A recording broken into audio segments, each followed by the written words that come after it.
मैं भी सब उसी रास्ते से गुजरा। आईआईटी कानपुर में गया, वहाँ पे मैंने अपनी कंप्यूटर साइंस की, विदेश में पहुंच गया, अमेरिका पहुंच गया।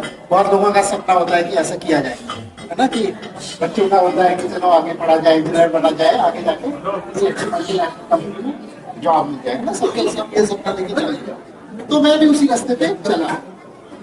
तो जब चला तो मैं भी ये अंग्रेजी माध्यम के भ्रम में ही चलता रहा कि अंग्रेजी के कारण हमारी आगे प्रगति होगी, अंग्रेजी अनिवार्य है आगे की प्रगति के लिए। तो ये भ्रम मेरा कैसे टूटा? अब मेरा सबसे पहले टूटा, मैं इजराइल में गया। एक टीम थी माइक्रोसॉफ्ट में, जब मैं मैनेजर था तो मेरी एक टीम थी जो इजराइल में, तो उसकी मैं निरीक्षण करने वहां पे इजराइल पहुंचा। तो मुझे बड़ा आश्चर्य हुआ कि जो इजराइल में माइक्रोसॉफ्ट है वो सारा का सारा अपना काम इजराइल देश में हिब्रू में करती है। वहां पे कोई अंग्रेजी का इस्तेमाल नहीं करता। वहाँ पे जो उनकी प्रेजेंटेशन होती है, पावर पॉइंट कहते हैं, वो सब हिब्रू में होती है। उनकी जो प्रोग्रामिंग के आपस में जो डिस्कशन होती है वो सब की सब हिब्रू में होती है।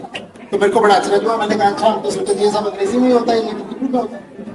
तो ऐसे करते करते मैं 25 देशों में चला गया देखने के लिए कि लोग भाषा का कैसे प्रयोग कर रहे हैं।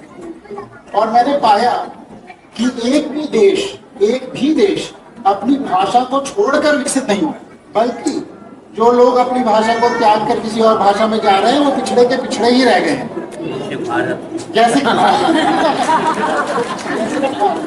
तो एक मैंने स्टडी की, मैंने लिया सबसे 20 अमीर देशों को लिया और सबसे गरीब 20 देशों को लिया। जीडीपी कहते हैं, जीडीपी पर कैपिटा के आधार पर सबसे 20 अमीर देश और सबसे 20 गरीब देश। तो मैंने पाया जो सबसे 20 अमीर देश हैं उसमें जो उनकी सारी पढ़ाई है, सारी व्यवस्था है, वो जन भाषाओं में होती है। हाँ, तो आप फ्रांस देख लीजिए, आप जर्मनी देख लीजिए, जापान देख लीजिए, कोरिया देख लीजिए, ये सब के सब देश हैं, उनकी जो सारी व्यवस्था है वो अपनी भाषा में है।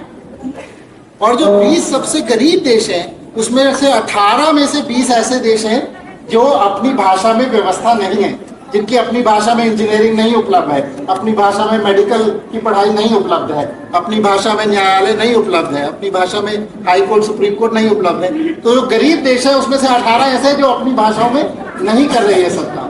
तो जब तक ये और दूसरी मजेदार बात की, जो 20 सबसे अमीर देश है उसमें अंग्रेजी वाले कम है, और जो 20 सबसे गरीब देश है वो अंग्रेजी के पीछे पड़े हुए ज्यादा है। सिर्फ 4 देश हैं जो सबसे अमीर हैं जो अंग्रेजी पर आधारित है। वो इसलिए क्योंकि अंग्रेजी उनकी अपनी भाषा है। रास्तों की जरूरत नहीं है, हमें तेरे पैरों के निशान मिल गए हैं।